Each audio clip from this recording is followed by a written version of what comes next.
So I was attacked. No, it wasn't a physical attack, because if it was, I'd be in a cell and a bodybuilder would be in the hospital. I was attacked by the Fitness Matrix. And this week, the CEO of the Fitness Matrix, Greg Doucette, made a video on me. So did an IFBB Pro, and so did tons of other people. At the moment, I'm a huge topic of conversation for the entire fitness industry. But that's what you get when you come into an industry with brand new ideas that no one has ever seen before. And after reacting and watching to Greg Doucette's video, I realized that a lot of people don't really understand what I stand for and what athletic bodybuilding is truly about. Don't think of this video as defending myself or clearing my name. I don't care about the people who hate me. I want the people who support me, who support athletic bodybuilding, to know what we stand for. And I want you to escape the Fitness Matrix like I did. Is the Fitness Matrix a joke?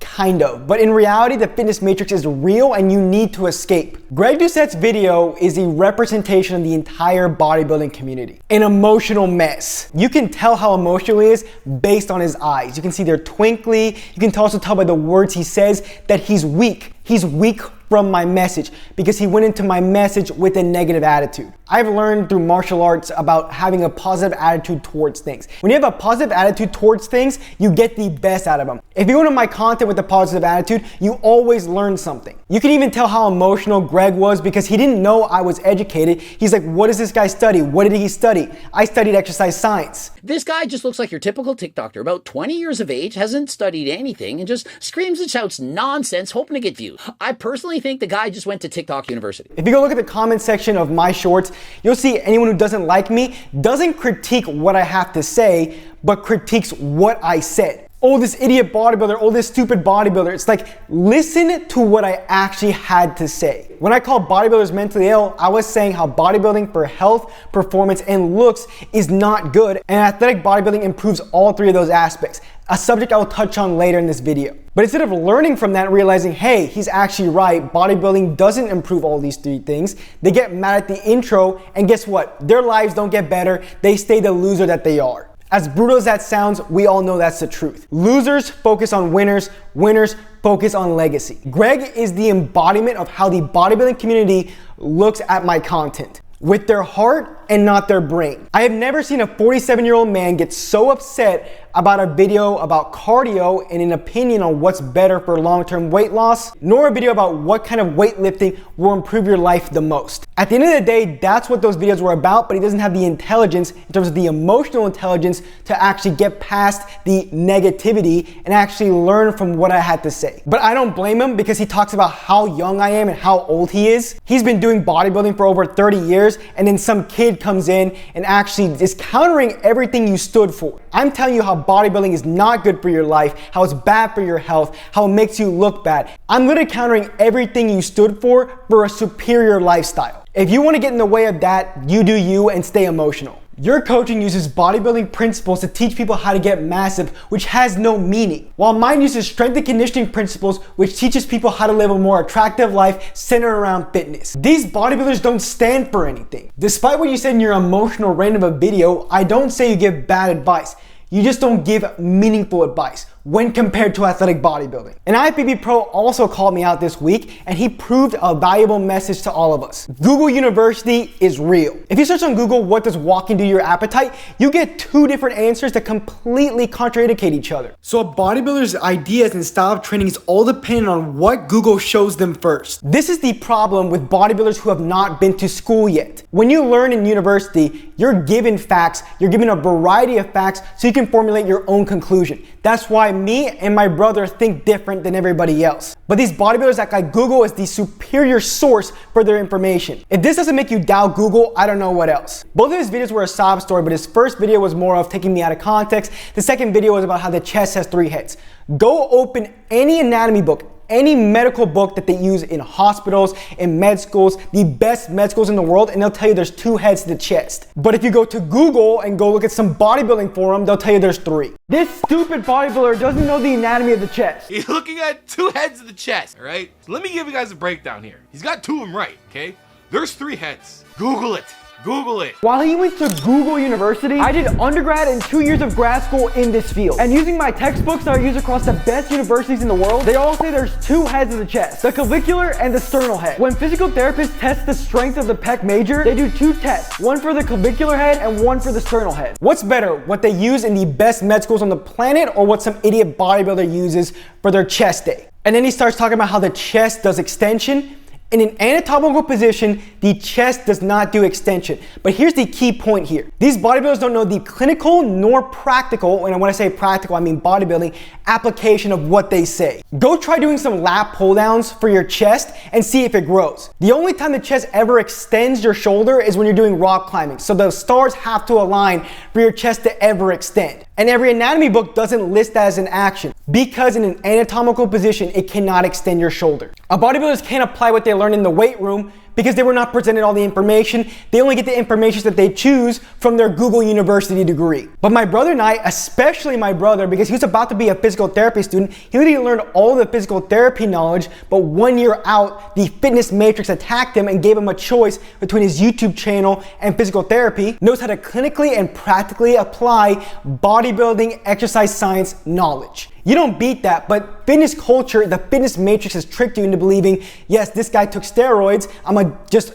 reject the fact that he took steroids and assume since he's big, he knows what he's talking about. Bigger isn't better for aesthetics nor knowledge. You can see the work of the fitness matrix in action when you check out a comment section of someone who's under 170 pounds. They're gonna say, you're not even big, you're not even big. That's all ego. Getting big is all ego. I'm gonna address this later. This is a huge point of why bodybuilding sucks and why bodybuilding is ego driven. And even the nicest guy in the fitness industry is part of the fitness matrix. Please recognize I don't think these people are bad people because they're not. They're probably very good people, but because they haven't gone through the education like myself and my brother and know how to practically and clinically apply bodybuilding knowledge, they give you bad advice that won't improve your life. Nobody cares how big your legs are if they're not functional. Bodybuilders have huge legs, but they don't do anything.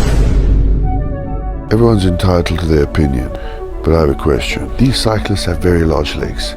Does that mean they're not functional? So here's a perfect example of comforting lies. He reacts to one of my videos and then asked me a question saying, if these cyclists have big legs, are they not functional? And no, they are not. I'll take a definition from the bodybuilding gold standard of research, which is Google, where it says this is the definition of functional training, which means it applies to real life. Cyclists' big legs don't apply to real life. They're not accelerating themselves, but another object. Here's an example for you. If you see a bodybuilder who goes and does leg press, they'll do a ton of leg press weight. But when they step on the squat, they're below average, their stability, coordination, and balance sucks. That's not functional. Because in a leg press, you're extending your arms in an unfunctional manner. When will you be like lifting weights above your head with your legs? And you're also moving another object. While barbell squat, you're moving your body with the addition of weight. That is as functional as you can get. So no, Noel, the cyclists aren't functional, they're specific. The training that they do is specific to their sport. I've seen so many bodybuilders say, my training is functional because I'm trying to build muscle, therefore my training is functional. That's not the definition of functional training. Your training is specific because you're sitting down doing a bicep curl, which is helping you maximize your muscle growth. So yeah, that's specific,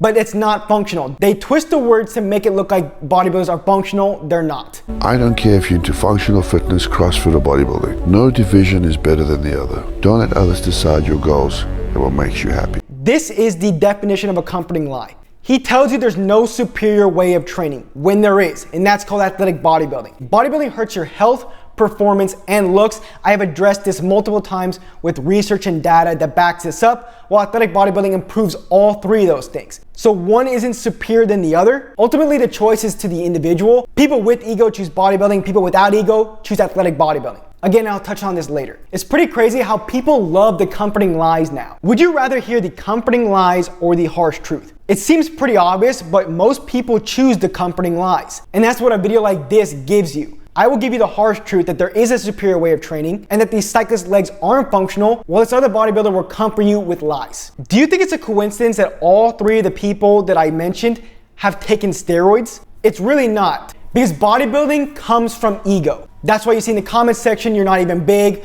all this nonsense. Well, athletic bodybuilding isn't from ego. I'm gonna get pretty personal here. When I was 18 years old, I went to prom. I didn't even have a date. I didn't even ask a girl out because I was so shy, insecure, and I wasn't confident in myself. Luckily, when you have to rizz up, you rizz up, so I met someone there. But still, the point of the story is I wasn't confident, I was just a loser. Because I accepted I was a loser, I put my ego to the side. Because I accepted I was unattractive, I put my ego to the side. Because I accepted I was weak, I pushed my ego to the side. And that's why I think the way I do now about athletic bodybuilding and how to build muscle and lift weights. Because I was able to push my ego to the side and realize what I needed to improve to actually develop as a person and live a better life. Because athletic bodybuilding improves your health, performance, and your looks. Fucking on Tiffany, turn around fucking on Bethany.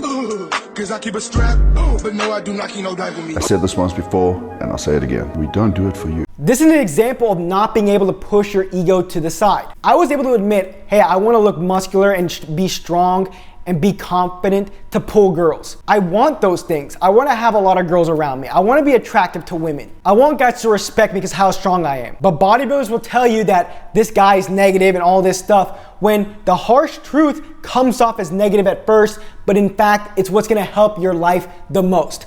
Athletic bodybuilding changed my life from a shy, insecure kid who couldn't stand up for himself and got no girls around him to the guy in front of the camera who's telling you how athletic bodybuilding improved all those things. Bodybuilders aren't able to push their ego to the side. That's why they lift for themselves and can't admit they lift for girls. That's why they try to get as big as possible, even with, and a lot of times with, steroids. And when you try and get as big as possible, you get so big where it's completely unnecessary, it's excessive, and makes your life worse. But all that so you look bigger than the people around you. You can one-up yourself to the guys because you're bigger than them. That's all ego. I got up to 180 pounds and realized I don't need to be there because I look better at 160. If I wasn't a loser at the beginning of my journey and I didn't push my ego to the side, I would have kept getting heavier and heavier and ruined my life. My journey and my brother's journey are the exact same. A lot of times people grow and make a big difference because they were broke. A lot of people associate being broke with finances. If you have no money, you're broke. My brother and I were broke in life. We had no social experiences, no confidence. We just played video games all the time. We weren't confident in ourselves. And also we didn't have any money. So we were broke in so many aspects. And that's where athletic bodybuilding was born. The Rios twins are the most hated influencers on YouTube. They're using similar tactics to the Tate brothers, which was their inspiration, to put down other lesser beings in order to promote and make a change for a superior lifestyle. This draws a lot of controversy, but also makes their names grow at an exponential rate, as their attention-grabbing style of content creates noise around the fitness community. You cannot tell me that these two brothers don't remind you of these two brothers. Because just like them, our message came from life experiences and the harsh truth. And for my brother and I, also our education. Yet you hear fitness culture talking about the Rios twins like they're just clout chasing, all this stuff. You have bodybuilders literally fishing for fights left, right, and center because that's all they want. They don't educate people like we do. The Rios twins are officially here to make fitness great again. We're here to help you escape the fitness matrix. We're actually gonna help you use fitness the way it's designed to, which is to improve your life. Why do you do this bodybuilding crap where these people tell you to build so much muscle where your life doesn't get any better and a lot of times it gets worse? Why are you doing a fitness method that doesn't develop you physically, mentally, or socially? Why are you listening to bodybuilders who act like mixed martial arts is about fighting rather than taking the second step from fitness to develop a strong mind? Bodybuilders have a slave mind. That's why they're so emotional and they're ego driven. While athletic bodybuilders are free-minded who want to improve their life. If you're still at this point in the video, you definitely have a free mind. So I'll have a free workout in the description. You just have to put your email and your name in and drop a like so everyone can see how they can escape the fitness matrix and understand the message of making fitness great again and why Leon Edwards has the most aesthetic physique. And check out one of these two videos to learn about athletic bodybuilding and how to use it and why it's better than bodybuilding. Now let's make fitness great again.